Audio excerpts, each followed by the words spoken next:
Então é assim os manuais, ó.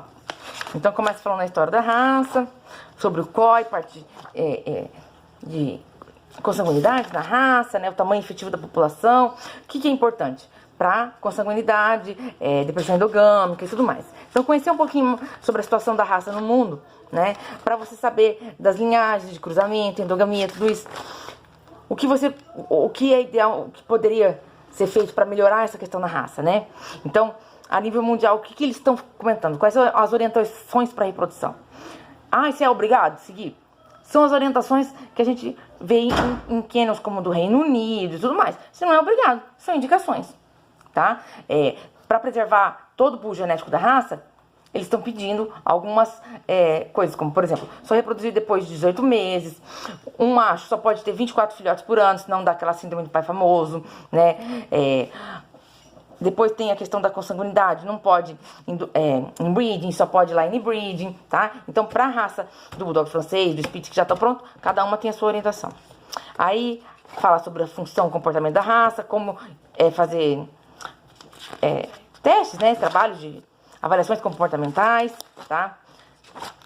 Na raça Bulldog francês, pra mim, foi muito difícil trabalhar isso, por isso que eu fui atrás, estudei sobre isso e coloquei na apostila, tá? O padrão da raça, a história da raça, né? Como que a raça foi desenvolvida, qual a função, comportamento dela, tá? O que o padrão da raça pede, tá? Então, conformação, tamanho, tudo como a raça é determinado no padrão da FCI, tá? E como que você vai ver, por exemplo, como que ela pede os olhos, como que você vai ver se o olho tá correto ou incorreto, tá? Então tem todas as marcaçõezinhas, né, pra você ir acompanhando e identificando isso nos seus animais, tá? Vendo, por exemplo, questão de boca, se tem prognatismo excessivo, torção de maxilar, tá? Pra você poder ir corrigindo isso nos cruzamentos. Além disso, a estrutura corporal, né, posicionamento de membros, como que deve ser o dorso, membro posterior, como que é a movimentação, tudo isso é muito importante para a estrutura do animal, né? Aí a gente começa sobre os problemas de saúde, doenças hereditárias. Quais são os problemas da raça, né?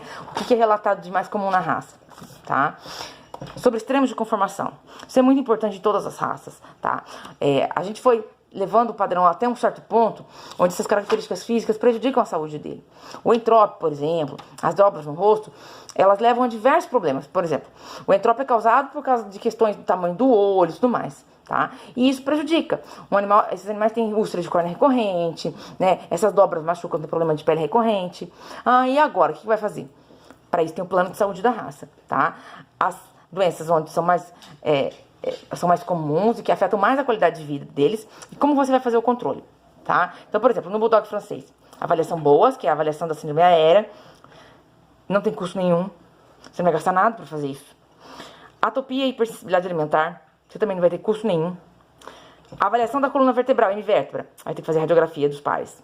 Da patela, vai ter que fazer radiografia.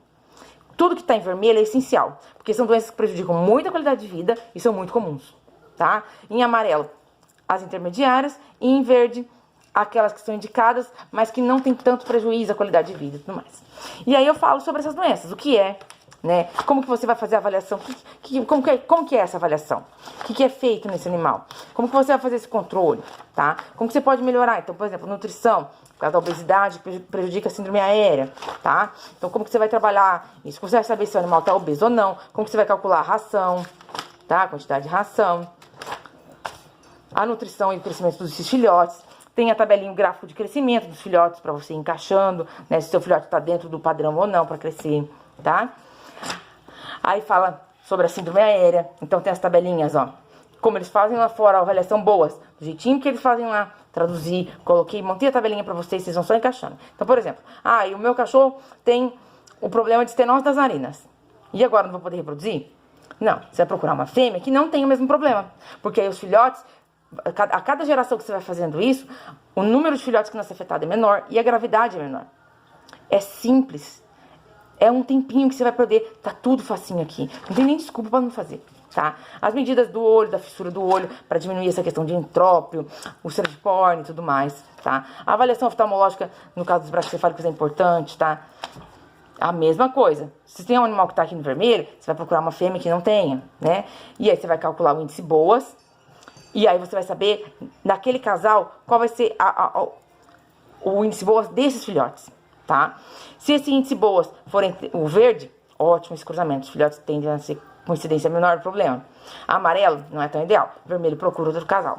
Cruza esse macho com outro, essa fêmea com outra, tá? Não é que você vai ter que tirar de reprodução. Você vai estudar o cruzamento, tá? Atopia e hipersensibilidade, a mesma coisa. Tem as tabelinhas, você vai preenchendo, tá? Assim, no intestino irritável. E aí você vai saber a mesma coisa, como estudar o cruzamento. A M-vértebra, você vai pegar o laudo da coluna, você vai saber... Vai ter que pegar esse animal, levar no veterinário, fazer a radiografia, né, na posição como indica aqui o veterinário fazer. E aí ele vai te dar o resultado desse teste. Você vai anotar esse resultado aqui e vai saber a graduação do seu animal, que já vem lá no teste, aliás, né? Aí você vai calcular o valor genético disso. Se você tiver dos filhos dele, tudo certinho, os dados já estão todos aqui, é só ir seguindo passo a passo. E aí você vai estudar os acasalamentos.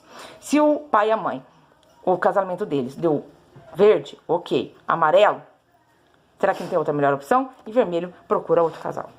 Isso eu faço com todas as doenças, mesmo aquelas que não são tão graves ou que não são tão comuns, tá? Mas todas as que são indicadas na raça tem a mesma coisa. O teste de DNA tem ensinando como faz, os laboratórios que você pode mandar esses exames, tá?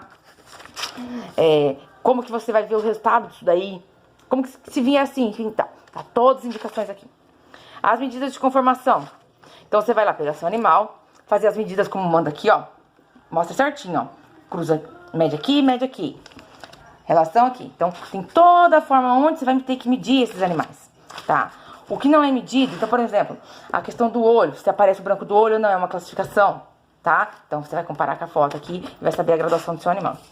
A prega nasal, aqui, ó, pra ver, prognatismo. O bulldog é braquicefálico, mas tem um limite, não pode ter torção. O Spitz não pode ser. Então, você faz essas medidas e aí você estuda os acasalamentos. Então, por exemplo, eu tenho uma fêmea que tem